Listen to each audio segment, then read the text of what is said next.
Hello there, welcome to ITV News Meridian. Tonight's headlines in the south.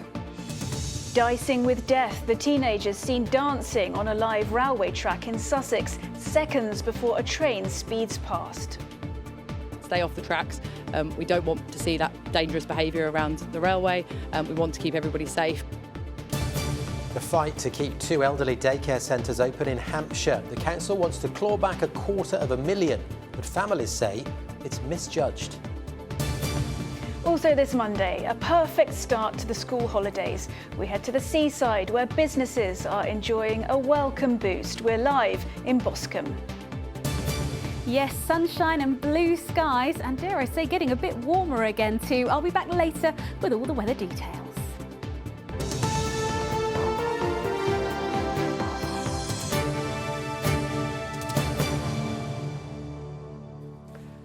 Good evening. Shocking CCTV has been released showing a group of young people dancing on live railway tracks at a crossing in Sussex. The footage captured in Ferring near Worthing is the latest incident where people play chicken seconds before a train goes past, some of up to 100 miles an hour. Well, the number of near misses and the misuse of the crossing has prompted an urgent safety review.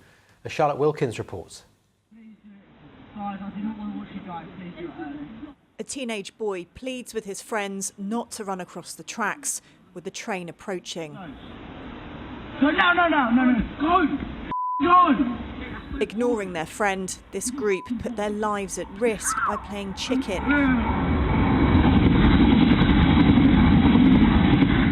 Narrowly missing a train travelling 70 miles an hour. Meanwhile, this dog walker changes his mind about crossing with a split second to spare.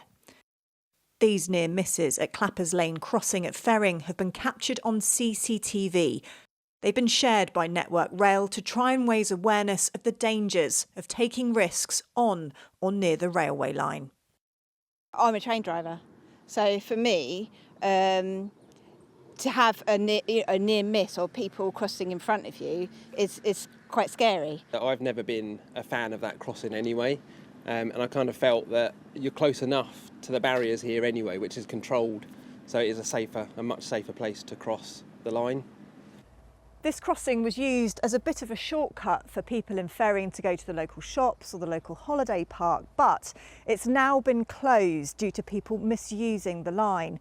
But I've been speaking to people living nearby, and they say that despite the fence going up, young people in particular are still climbing over and messing around on the tracks. We've currently installed a temporary closure of this crossing. The plan is to install warning lights to make it more visible to people using the crossing when it's safe to do so. But of course, there's a responsibility on everyone using crossings to make sure that they take responsibility for their safety, follow the signs, follow the instructions at place, and we will obviously take steps to make sure that all our crossings are safe. This campaign comes nearly a week after the operator launched a hard-hitting, graphic safety video showing the life-changing impact of someone coming into contact with the electrified third rail. The most recent national figures reveal that 10 people died in a one-year period while trespassing on the tracks. 5 were struck by a train and 5 were killed by electrocution. Network Rail's important message is a simple one. Don't take a chance and stay off the tracks. Charlotte Wilkins, ITV News, Ferring. A 19-year-old man has been arrested on suspicion of murder after a man was found dead in a tent in Poole. Emergency services were called to a wooded area off Holes Bay Road last Thursday. Police believe the victim, in his 40s and from Bournemouth, had been assaulted in Chapel Lane the day before. Anyone with information is asked to contact Dorset Police. A 105-year-old man has died after his mobility scooter collided with a car in Uckfield. He was crossing Bell Farm Road on Saturday when he was struck by the Ford KA. The driver, an 87-year-old woman from Ringmer, was not injured. Sussex Police wants to hear from anyone who has dash cam footage. Chemical pollution in the water at 2 harbours in Sussex increases 100-fold after sewage discharges, according to a new study. Tests of the Chichester and Langstone harbours found 105 different pharmaceuticals, pesticides and illegal drugs in the seawater, seaweed and shellfish. Researchers, including those from the University of Portsmouth, say chemical levels hit a high when wet weather caused storm overflows to discharge. Southern Water says runoff from highways and agriculture and maritime traffic also affect water quality. It's investing in reducing storm overflows and says changing legislation to restrict or ban certain chemicals is the most sustainable solution. The Chief Constable of Hampshire and Isle of Wight Constabulary has announced his retirement. Scott Chilton joined the force in 1992. Mr Chilton is being investigated for potential gross misconduct. The Independent Office for Police Conduct is looking into allegations that he failed to disclose a conflict of interest relating to a previous relationship.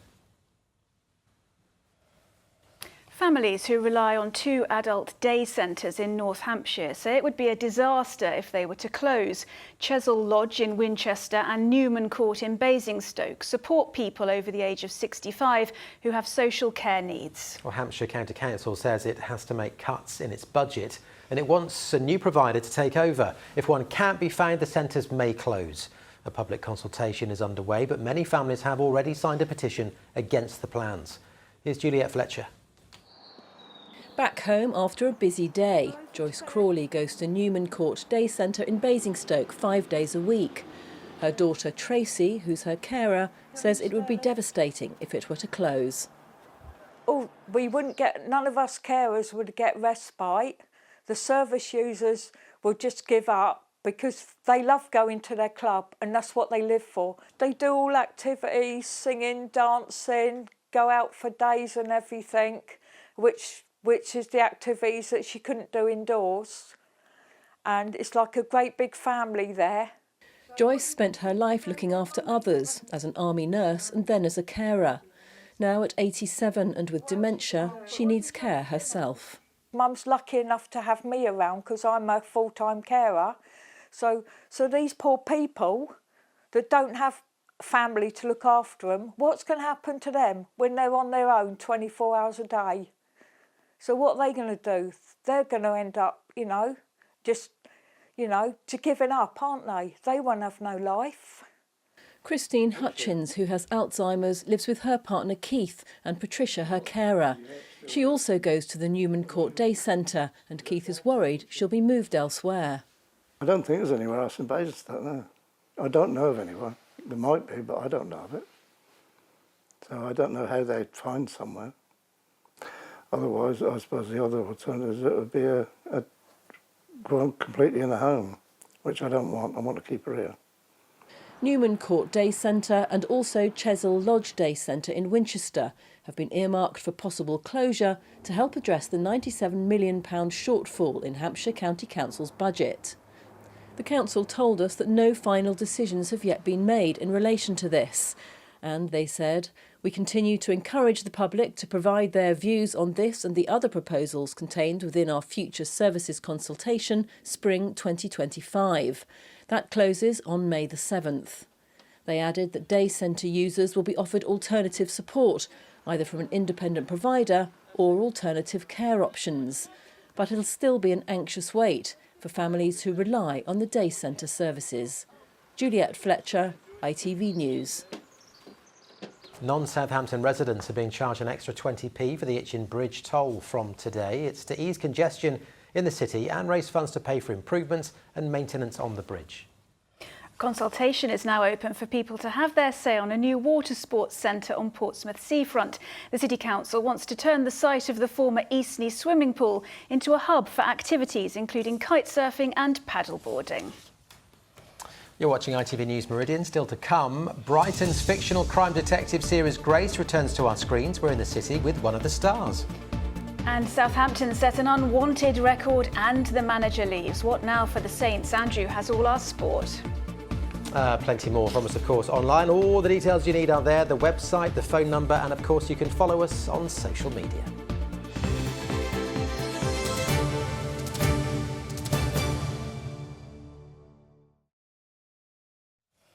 Now, businesses on the south coast have been enjoying the weather that's brought out the crowds. Yes, the sunshine has been a boost to the local economy. Let's cross live now to Richard Slee on Boscombe Beach in Dorset for us.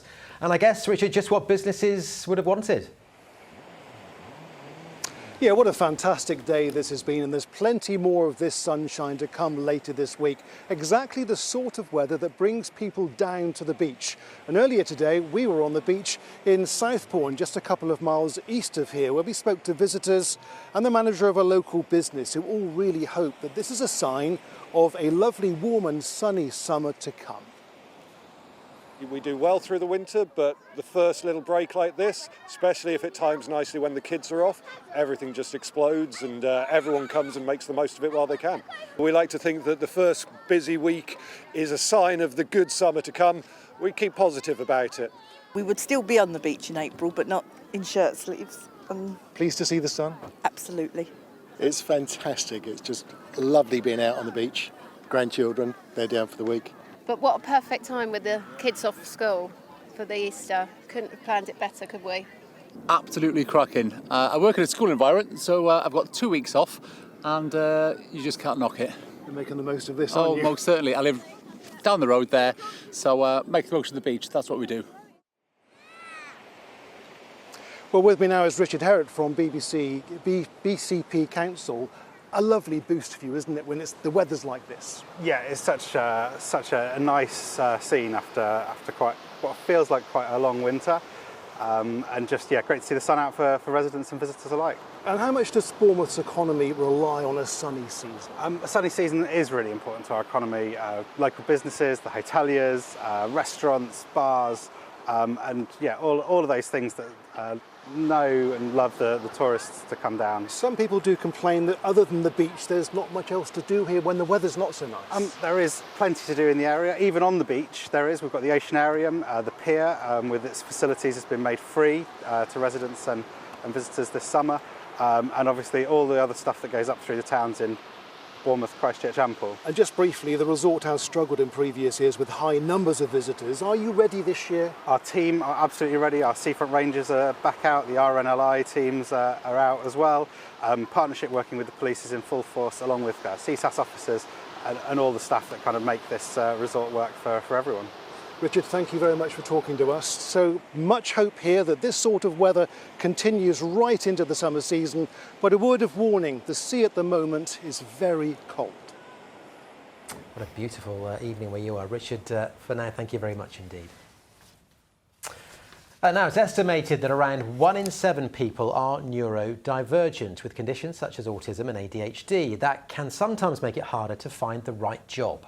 Yes, but employers are being urged to consider recruiting more people with neurodivergence because they can offer a unique blend of skills that are ideal for certain roles. Here's Malcolm Shaw.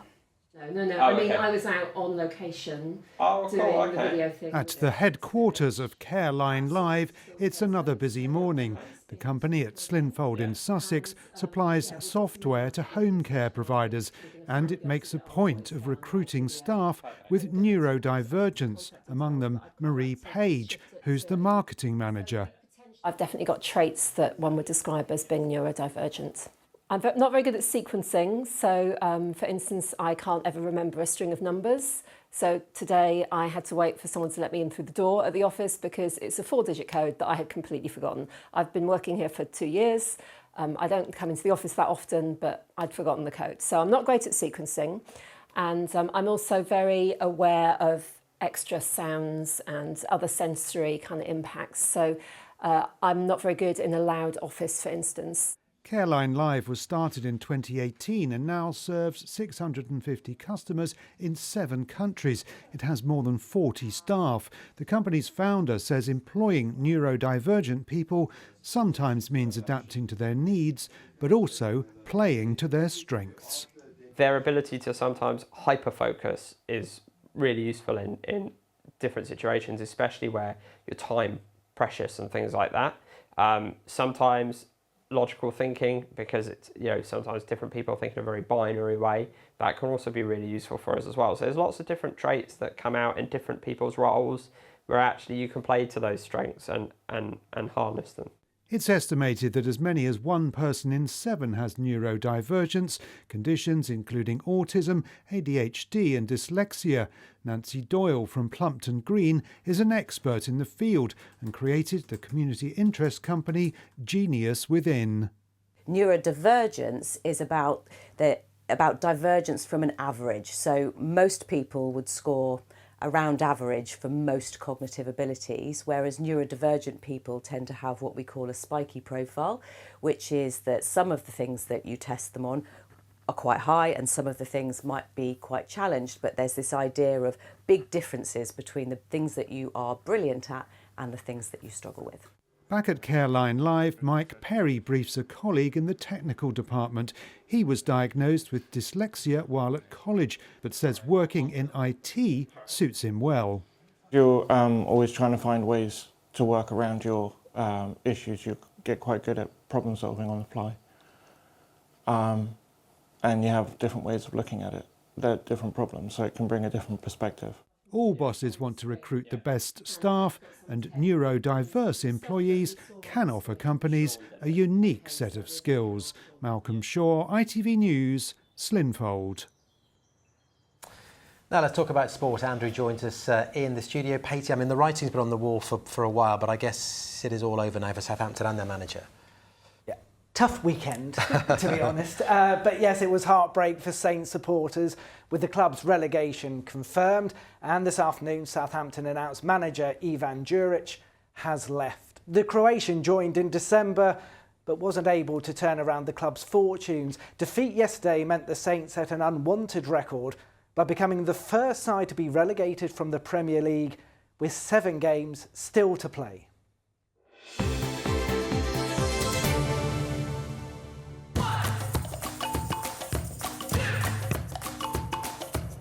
Zero Accounting Software sponsors ITV Regional Sports Report. While last season finished with a glorious trip to Wembley, the Southampton fans here sang, "Que sera, sera, whatever will be, will be. We're going to Coventry, que sera, sera." Saints supporters did have a brief moment of hope when Mateus Fernandes pulled a goal back in the 90th minute. But an injury-time penalty meant relegation was confirmed, and barring the search for 2 more points to beat the lowest ever points tally, thoughts have already turned to next season. Bournemouth's Brazilian striker Evan Nilsson is doing his best to try to win a place in Europe for the Cherries.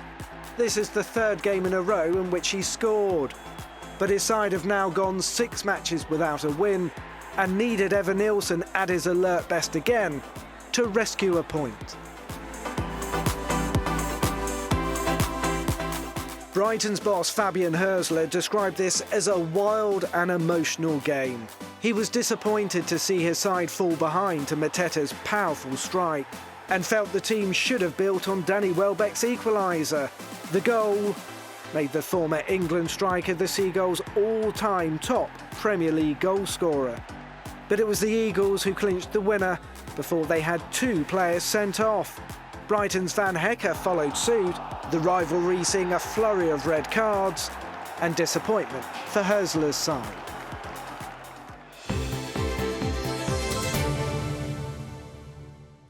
In the Football League, victory for Reading, despite the ongoing problems off the pitch, and an impressive win for Swindon.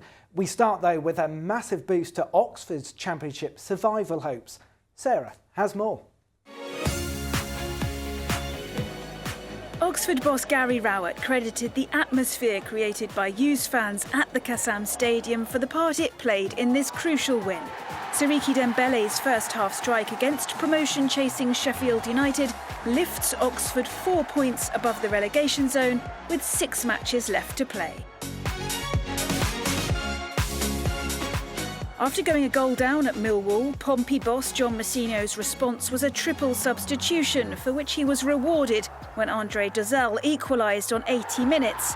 Pompey, though, had the point snatched when Mihailo Ivanovic struck just 3 minutes from time.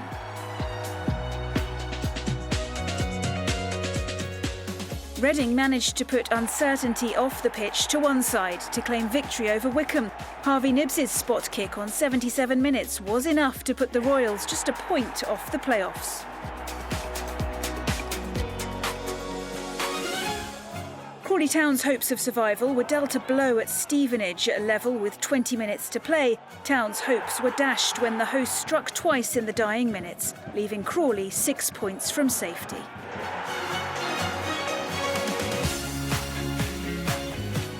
Despite having 9 regular players out for their trip to Fleetwood, Swindon manager Ian Holloway's more makeshift side put on an impressive display, sending 4 past their mid-table opponents. It was an historic weekend for Aldershot Town, who are now going to Wembley for the first time ever. The National League side sealed their place in the FA Trophy final, where they'll play Spennymoor Town on May the 11th, thanks to a 2-1 win in their semi-final against Woking. The European Transplant Football Championships continued in Radley this weekend, and England have claimed the title after scoring their winning goal in the final 30 seconds. Superb stuff. Finally, congratulations to around 9,000 runners who took part in the Southampton Marathon, Half Marathon and 5K yesterday, and to the 15,000 along the coast in Brighton who competed there. Now in its 15th year, the men's race was won by Sam Cook from Horsham, who completed the event in just over 2 hours and 26 minutes, and women's race winner Helen Reid, who finished in 2 hours and 53 minutes. It was quite some weekend with varying degrees of success. Yeah, well said. Poor Andrew having to relive that relegation in front of the masses. Well done. Very cruel. Thank you. Thank you. Right, more drama now, because last night the detective drama Grace returned to our screens on ITV1 and ITVX. The series that's set in Brighton is based on the best-selling novels by Peter James. In fact, Queen Camilla has said Roy Grace is her favourite fictional detective of all time. Well, fans won't be disappointed with the new feature-length episodes for season 5. Natalie Ball has been speaking to Richie Campbell, who plays DI Glenn Branson. You think it was murder? It's the detective drama where Brighton has almost as big a role as the lead characters. And with a bomb threat, a missing teenager and personal heartbreak, season 5 of Grace is sure to have viewers gripped from the start. There's a bomb in the stadium. We need to find Roy. What do you think makes Grace so successful? Because you're on season 5 now. I think, do you know what, it's an amalgamation of so many different things. The books are like bestsellers. The character himself is like a great character. It's like a great cop who wants to just do good. I think people are just invested as well. That's what John and I are really like excited about, that people care about the characters and like they want to see that journey. They want to see them go on that kind of journey and get the bad guys. You know you can always root for them. You sure you're going to be... It's okay. I'm ready. Well, in that case, I've got you a possible murder victim. Male, 30s, head trauma, found in a hotel room last night. No ID. It's very thoughtful of you. At the start of season 5, there is heartbreak for Roy and Cleo. We start off with the fact that they've lost their baby. And so for Roy, he just wants to get back into work and focus on that. And for Cleo, it's hard for her to let go. You know, it's a big thing. They were kind of a big step to move forward in their lives together. And so, yeah, it's a somber moment, but also it's that thing that, you know, you get to meet the people behind the police and behind the pathologist and all that kind of stuff. How do you find filming in Brighton? Is it more difficult now that people recognise the cast and know the show so well? Do you know what? We started in lockdown, so it was bizarre because like everything was all locked off and people were kind of not really around. So over the years, we've seen it change, and it's got a lot harder because, yes, people know the show and people are aware of the camera crew and everything like that. But much as it is tricky sometimes doing scenes on the beach or, you know, in the lanes or anything like that, like everyone's so nice about it, which is it's a great feeling to know that you're part of a show that people like and care about.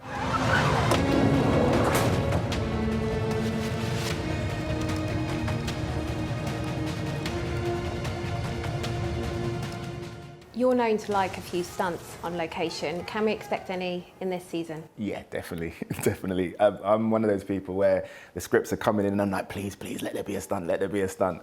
But because they've worked so well, like for previously, I think when the scripts do come in, I think they know that we're trying to kind of up it ever so often.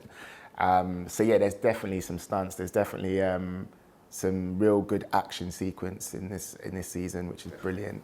This is the longest that any of the cast have played characters. Is that testament to the writing? Yeah, 100%. It's testament to every department, really. You know, like most actors will tell you, like they want to do diverse things, and that was the beauty of being an actor. But what's brilliant about this piece, about Grace, is that you can do all of that within this world. You know, the books are the kind of blueprint already, so we know we've got a great kind of base, and it's just for us to kind of to elevate that. Author Peter James has promised there are plenty more cases for Grace and Branson to solve, and filming for season 6 will take place in Brighton later this year. Natalie Bohr, ITV News. Looks really good, and you can stream all the series on ITVX and watch the next episode of Grace Season 5 on Sunday at 8 p.m. on ITV1 and, of course, on ITVX. Right, weather time now. Pip is here, and in a moment we're going to talk about all this lovely sunshine we've been treated to. First, though, we need to congratulate Pip on something, don't we? Oh, yes. Marathon runner.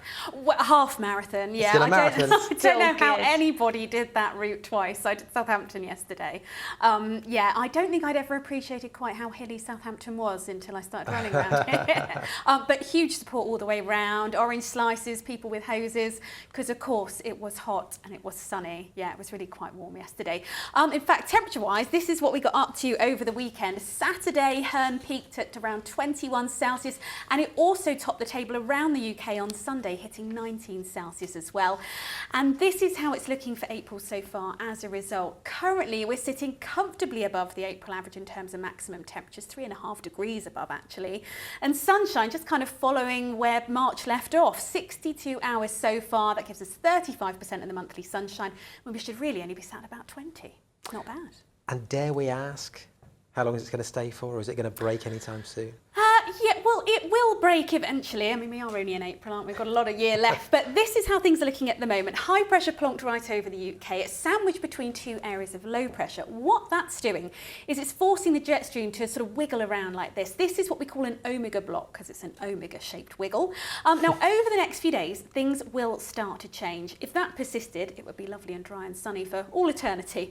But it looks as though high pressure is going to sink southwards, low pressures are going to drift off northwards, and that allows that jet stream to relax, so it's coming far more west to east, and that means we could well see some frontal systems coming our way. Having said that, it's a long way off. I think down here probably Sunday earliest, maybe into the early part of next week. Let's get the details for now.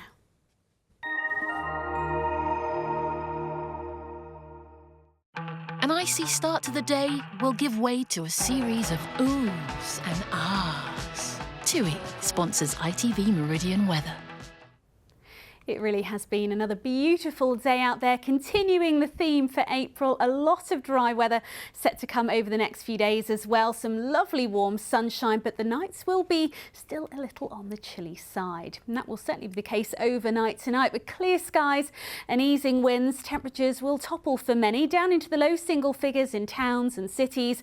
And I think some rural spots perhaps as low as -2, -3 quite widely. That in turn giving rise to a patchy frost and 1 or 2 areas of mist and fog as well. But all of that will quickly disperse tomorrow morning, leaving us with another beautiful day across the region. Lots of sunshine, just a little patchy high cloud coming and going, and temperatures once again responding pretty well, similar to today, if not a degree or so higher. These are the times of high water if you're heading to the coast. For Southampton there, 9:09 in the morning and around 10 to 10 in the evening. And then looking ahead to the next few days, confirmation of lots of dry and fine weather to come. Perhaps a little more cloud coming and going as the week wears on, but winds generally light and temperatures by day a little higher, especially so by Friday.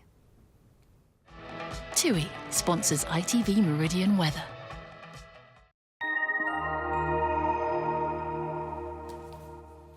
So Pip's run the half marathon. You've run a marathon previously. Yes, and yourself? No, I rushed once. I didn't like it. It wasn't for me. Anyway, that's it from us. Thank you very much for watching. I'm back with your late updates at 11 o'clock. Thanks for watching. For now, though, have a lovely evening. Bye-bye. Bye-bye.